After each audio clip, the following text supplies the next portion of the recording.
El anuncio de Francia, Alemania y Reino Unido de activar el mecanismo Snapback contra Irán ha vuelto a situar el programa nuclear iraní en el centro de la confrontación internacional. Esta cláusula, incluida en el acuerdo de 2015, permite restablecer sanciones internacionales suspendidas si se demuestra el incumplimiento sustancial.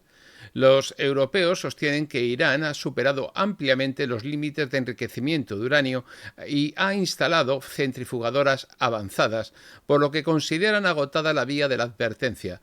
La medida se presenta como defensa del orden internacional, pero también refleja la impotencia de Europa para sostener un marco que dependía del liderazgo estadounidense y que quedó herido tras la retirada unilateral de Washington en 2018. El Plan de Acción Integral Conjunto fue resultado de las negociaciones iniciadas en 2003, cuando se descubrió que Irán había ocultado actividades nucleares sensibles. Durante una década, la Unión Europea buscó mediar para evitar un enfrentamiento abierto y en 2015 logró un compromiso histórico: limitación estricta del enriquecimiento al 3,67%, reducción de reservas a 300 kilos, reconversión de reactores e inspecciones intrusivas de la Agencia Internacional de la Energía Atómica.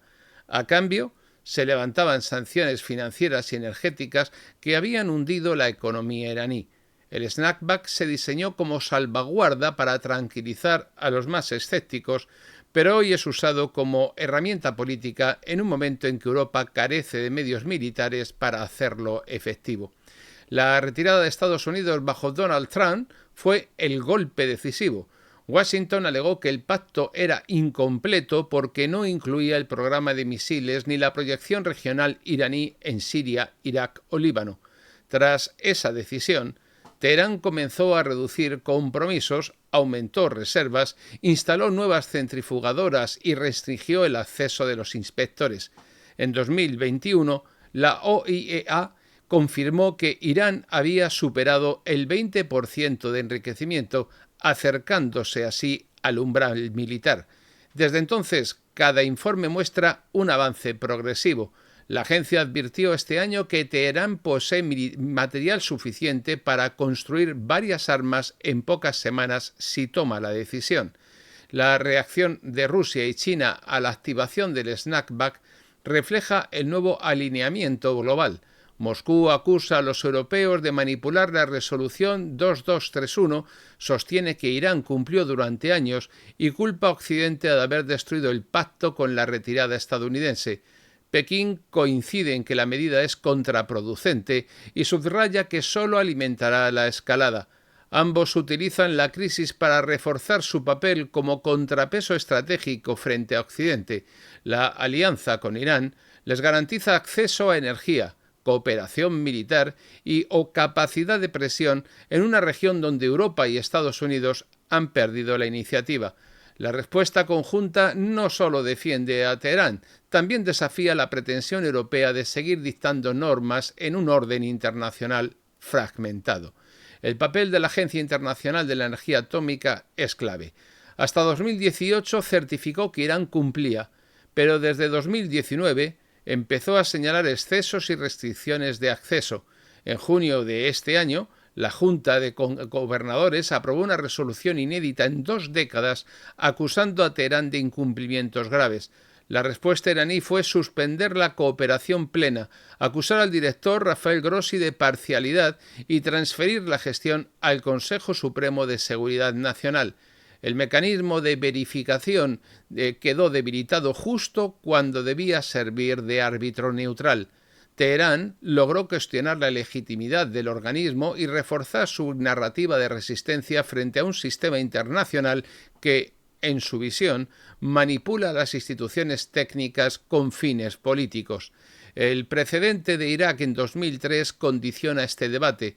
Entonces se acusó a Saddam Hussein de poseer armas de destrucción masiva y se utilizó esa denuncia para justificar una invasión que después se demostró no había motivos para ella. era mentira y lo sabían.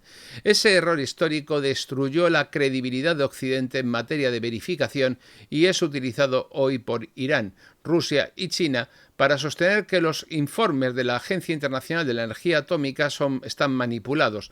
La memoria de Irak convierte cada advertencia sospechosa y permite a Teherán presentarse como víctima de una campaña fabricada desprofeso. Este contexto limita la capacidad de presión europea porque gran parte del mundo no acepta sus acusaciones sin pruebas incuestionables. No las tienen. La dimensión militar agrava la crisis. En junio, Israel atacó contra instalaciones nucleares en Fordo, en Natanz e Isfahán. Irán respondió con misiles y drones sobre territorio israelí y pocos días después Estados Unidos bombardeó las mismas instalaciones. Desde el 24 de junio rige un alto el fuego francamente precario, pero nadie confía en que dure demasiado tiempo. Para Israel, la mera posibilidad de un Irán nuclear es una amenaza existencial. Su doctrina es inequívoca: impedir por todos los medios que Teherán alcance capacidad militar nuclear. Por lo tanto, vemos que eso mantiene desde hace años las operaciones de sabotaje, de ciberataques y de asesinatos selectivos de científicos. El snapback europeo es recibido en Tel Aviv como un gesto útil, pero insuficiente. Israel mantiene abierta la opción de nuevas operaciones unilaterales si percibe que la presión diplomática fracasa. La dimensión transatlántica refleja las contradicciones de Europa. París, Berlín y Londres presentan la reactivación del mecanismo como prueba de autonomía estratégica, pero en realidad carecen de medios materiales para sostenerla. La seguridad del Golfo depende del paraguas estadounidense y la eficacia de las sanciones requiere el control financiero global que solo Washington puede ejercer. Estados Unidos mantiene una posición ambivalente. Quiere contener a Irán, pero también quiere evitar comprometerse en otra guerra en Oriente Medio. Europa proclama su iniciativa, mientras depende en la práctica de la decisión norteamericana. El resultado es un gesto simbólico que en realidad no altera el equilibrio de poder de fondo. Las consecuencias regionales son inmediatas. Arabia Saudí ha advertido que si Irán cruza el umbral nuclear, desarrollará su propio programa. Turquía y Egipto observan atentos, conscientes de que un cambio en el equilibrio regional modificaría sus cálculos estratégicos. Los países del Golfo, aunque han iniciado una distensión en Teherán, no aceptarían pasivamente un Irán con capacidad militar nuclear. El riesgo de una carrera armamentística es una realidad y multiplicaría la inestabilidad en la región. La proliferación en Oriente Medio debilitaría, además, el régimen global de no proliferación porque mostraría que un signatario del tratado puede alcanzar capacidad militar sin consecuencias efectivas. Este desenlace reforzaría la percepción de que las normas internacionales se aplican solo cuando conviene a las potencias occidentales. La narrativa iraní se apoya en esta contradicción e insiste en que Teherán cumplió de buena fe durante años y que fueron los occidentales, especialmente los Estados Unidos, quienes destruyeron el pacto al retirarse unilateralmente del mismo. Señala que resistió un año más tras 2018 y que los informes de la OIEA lo reconocieron así, y acusan a Europa de ceder a Washington y de usar el snapback como excusa para justificar una presión política destinada a debilitar a la República Islámica. En el plano interno, la presión externa refuerza el régimen que lo utiliza para presentarse como defensor de la soberanía frente a enemigos históricos. Las sanciones, lejos de doblegarlo, fortalecen su narrativa de resistencia, aunque el coste económico para la población sea devastador. El marco internacional de control nuclear está quedando en entredicho. El Tratado de No Proliferación se debilita si Irán cruza el umbral militar y otros lo imitan inmediatamente después. La credibilidad del Consejo de Seguridad de la ONU también queda dañada, incapaz de imponer decisiones por el veto de Rusia y de China, pues aparece así como escenario de confrontación sin ninguna capacidad ejecutiva. El presidente de Irak erosionó la confianza global y la activación del snapback sin consenso universal refuerza la idea de que las normas se aplican de manera selectiva. El sistema internacional de no proliferación, que durante décadas limitó la expansión de arsenales, enfrenta el riesgo de colapso definitivo si Irán logra sus objetivos sin que haya respuesta efectiva. Y ya vimos lo que pasó con el precedente de Irak, ¿no? El horizonte inmediato es, por lo tanto, bastante sombrío. El plazo de 30 días fijado por la Unión Europea difícilmente va a permitir un acuerdo real de ninguna de las maneras. Teherán no va a retroceder sin garantías de que esas sanciones se aliviarán, y algo que europeos y norteamericanos no van a conceder sin un medio de verificación estricto del programa nuclear iraní. Rusia y China van a bloquear cualquier intento de legitimar este mecanismo de sanciones de la Unión Europea en el Consejo de Seguridad.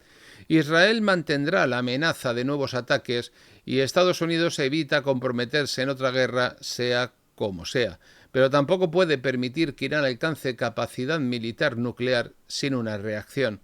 Europa se descubre así impotente una vez más. Proclama tener grandes iniciativas, pero carece de instrumentos para sostenerlas, y el acuerdo de 2015 se aproxima a su final definitivo. El mundo se enfrenta a la pregunta clave. No es si Irán logrará capacidad nuclear, sino cuándo y bajo qué condiciones lo hará, y ese momento definirá el futuro del equilibrio regional y también el del orden internacional.